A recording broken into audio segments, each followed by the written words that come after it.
this, and I hate these drums. I hate every fucking part of this.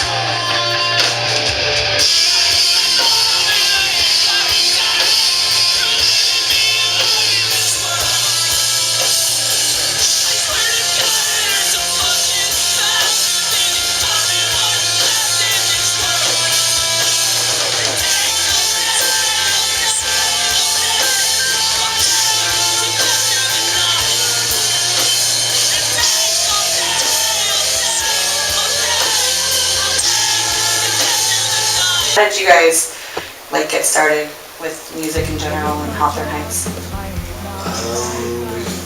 The band Day in the Life was in effect before he and I joined personally. JT was the only original member of A Day in the Life back in 2000. That formed in 2001, and then we kind of slowly pieced in one member at a time, and then we changed our name to Hawthorne Heights in 2003.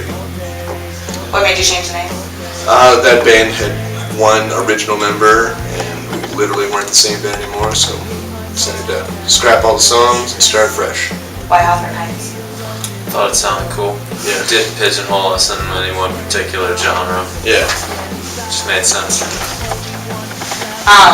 Since you guys have been, since your career really started, you guys have gone through a lot with, you lost a guitarist and Yeah.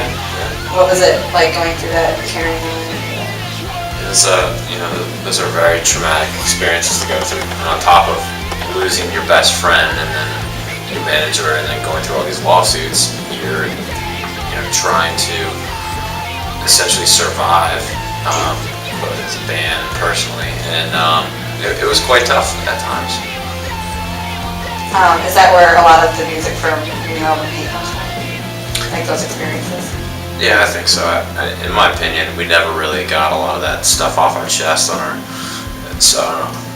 third and fourth album. So it was sort of just boiling up inside, and a lot of our internal conversations were a lot angrier, pissed off, and frustrated than the music led on. So it just made more sense to vent and get it all out there.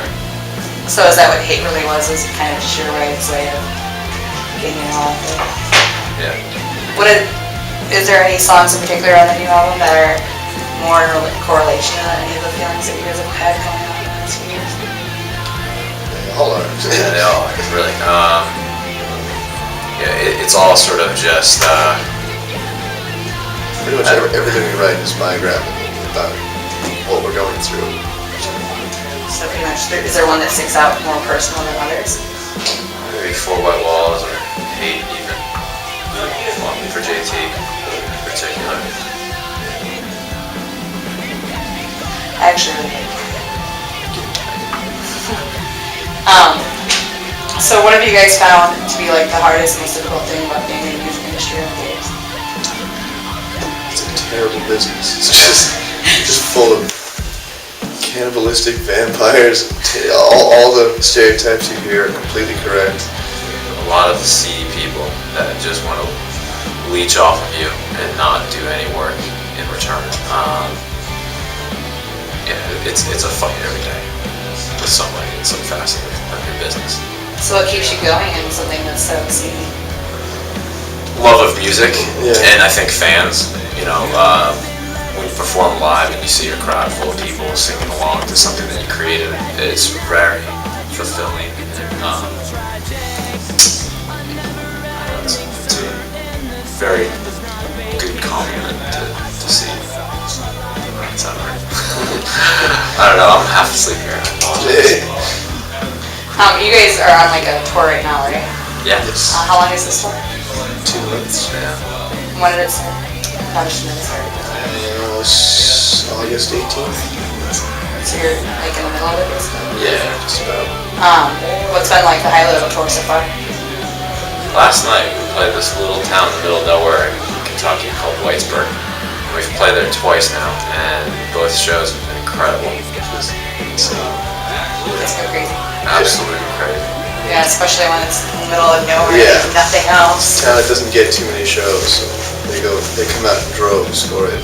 A lot of pent-up energy. When you find a place like that, does it make you want to return and go there again? Oh, even certainly. though it's Yeah. Yeah, well, we played there the first time, I think it was a fluke. I think we had a show cancel or something like that, so we routed that in and it made sense. And then because it was so amazing the first time, we routed it into this tour and shot a video there last night for our song Four White Walls. You shot your video there? Yep. Oh, that's cool. When did you shot it when? Last night. Last night? Yeah. You guys did a show and shot a video last night? Yeah. Oh, wow. It's like a live video. Oh, cool. Very cool. Sure. So what was that like for the kids that were there to know that you guys, did they go crazy? Yeah. Oh, yeah. They brought it. That's awesome. That's so cool. So did you guys do like a live video of like your set? Is that what it was? Yeah. That song? And are you guys putting that out? We will be. Yeah. So your album came out while you've been on tour, right? Yes, it did. Were you guys 23rd. pretty excited about it? Absolutely. This is an interesting new release for us. Our first do-it-yourself release, essentially. And so far, the response has been wonderful. It's really encouraging.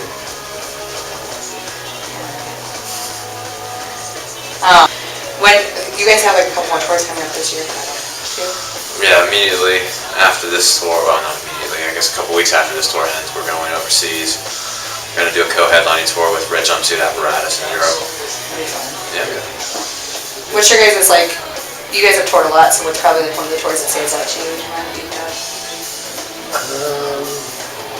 We've been pretty fortunate to get to play in some amazing places. We did an arena tour with Fall Out Boy. That was definitely a very exciting one. First time we played Warped Tour was awesome. Yeah. I mean, they all had their Unique appeal to it. Yeah. I mean, played a gigantic summer festival in Japan with Metallica as the opener. I mean, like some pretty. Metallica as the opener? Oh, not the opener. The headliner? I was like, wait, what? We were one of the openers. Pardon us. Metallica as the opener. I was gonna say. That'd be different. Yeah. That was in Japan, you said? Yeah.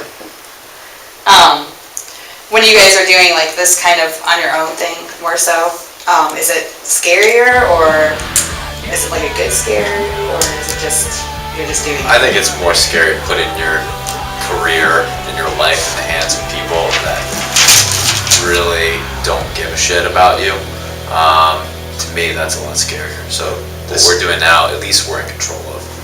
And you know that you care about This it. feels more empowered, yeah, compared to the last several years of our musical career. So what brought on the decision for that to happen? Just the experience you guys have had?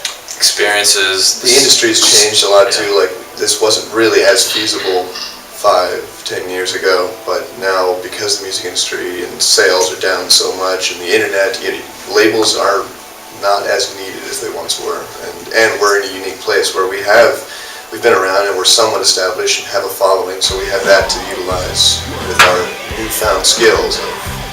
So if you were just starting out as a band, would you think that it's better to go down the route of a label to start, or if you can do it by yourself, do it by yourself? I think traditionally everybody thinks you have to get signed to a label to make a name for yourself, but really what you have to do is educate yourself about how the industry actually operates, and then you have to take a look at how each label works, because some labels are fine. There are a small handful of labels out there that I think are still doing it right, that get that the industry has changed and that they have to evolve as well.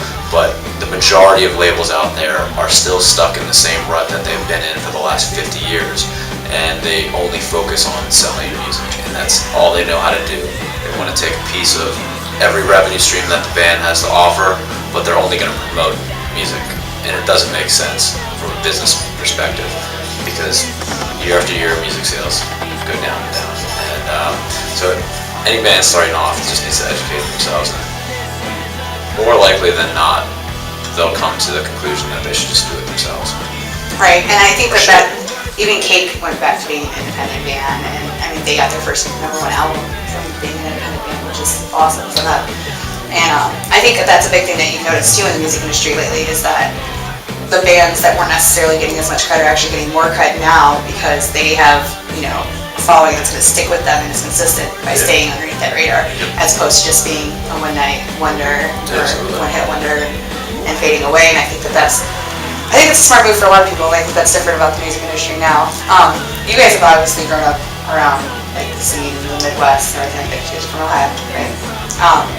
What do you think are like some of the biggest changes that you've seen over like the last 10 years? I think the biggest thing you've seen is the dissolution of the actual scene itself. There's no real, like, this show and then our show last night in Whitesburg, Kentucky are very few and far between. You don't see little places where people are going out and renting a club or renting a building out, bringing in a PA and throwing a show. You don't see that a lot anymore. Whereas that used to be the norm. That's how we started. That's how bands like Fall Out Boy, like Romance, and Cody and Cambria, we all started off playing not clubs, but yeah, shows. VFW halls, Knights of Columbus halls, and you don't see that anymore, where 400 or 500 kids come out to just support the music scene. And whatever band was playing, it didn't matter. They were going to come out, they were going to hang out, have a good time, watch some bands, and Do you think that that's part of the reason that the music industry has suffered? Is do you think that even though those are more underground bands, it's still, I don't know. I know that when I was younger, we was probably around the same time, the scene was so intense. Like, I grew up in Northwest Indiana, and it was right by Chicago, and a lot of those bands couldn't afford to play in Chicago, so they played where I was from, in Valpo, and we had everyone come through, from the Ataris to Thursday to Uplink Trio, obviously, so from Chicago, Plain White Tees, everyone came through there, and it was awesome. It was amazing. And it was a place that kids could go and escape, and get away from all the bullshit. And, and I like that about this area, because I live here, and I'm obviously involved in it. That I've noticed that it's starting to, it's stronger here like it was when I was younger. I don't think the kids here realize it, but I guess it's kind of gone down a little bit since before I moved here. But do you think that that's part of the reason, like, if you fall in love with music at a show, you're more apt to go spend money on stuff? Do you think that that's part of the reason that the music industry is suffering? See that? Yeah, I think it's a big piece of it. I think these kind of shows, that actual music scene was a good proving grounds for bands to sort of earn their stripes and learn how the music industry works. And you don't really have that as much now, so that's why you see bands that are the first thing they do is try to get signed and then work with a songwriter and get a number one hit, and that's their goal. Now, that never used to be the case, and as a result, I think you're going to have a lot.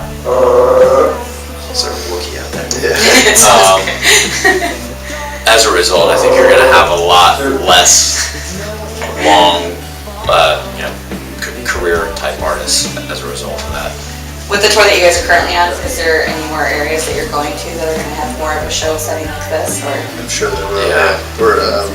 This just today actually wraps up like the East Coast portion of the tour, so we're going out west and specifically in the middle of the country too. There are a lot like this too. Iowa, Montana, Kansas, things like that. Those are still a lot of underground shows, or more so than the clubs. having played both like aspects of that, is it different? Like, is there one that you prefer over the other, or? I don't know. Again, I think they both have their appeal, really. There's cool shows all over in all different formats, really. There's something to be said about getting out on a stage and playing in front of 13,000 people. That's very exhilarating. But, the same can be said about our show last night in Whitesburg, Kentucky, which is a little hole in the wall. It was an old post office. There was no stage. They brought in a PA. And it was on the floor with everyone. It was old school. From the first note, there were just kids just jumping all over the place, and you were almost fearful that people were gonna fall over the drum set or on the guitars. Do you ever think though when you play with that? I mean, I know it's got to be this exhilaration of feeling walking onto a stage with 13,000 people, but do you ever feel like there's this connection? Yeah, definitely. Yeah. There's a totally different dynamic when you're on a stage and there's a 10-foot barricade and half the people are in seats. You just immediately lose a lot of the energy there that you would have at a show like last night. Yeah.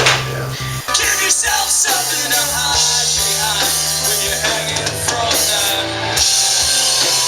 Is this what you wanted? I'm falling apart. Is this what you needed for your selfish heart?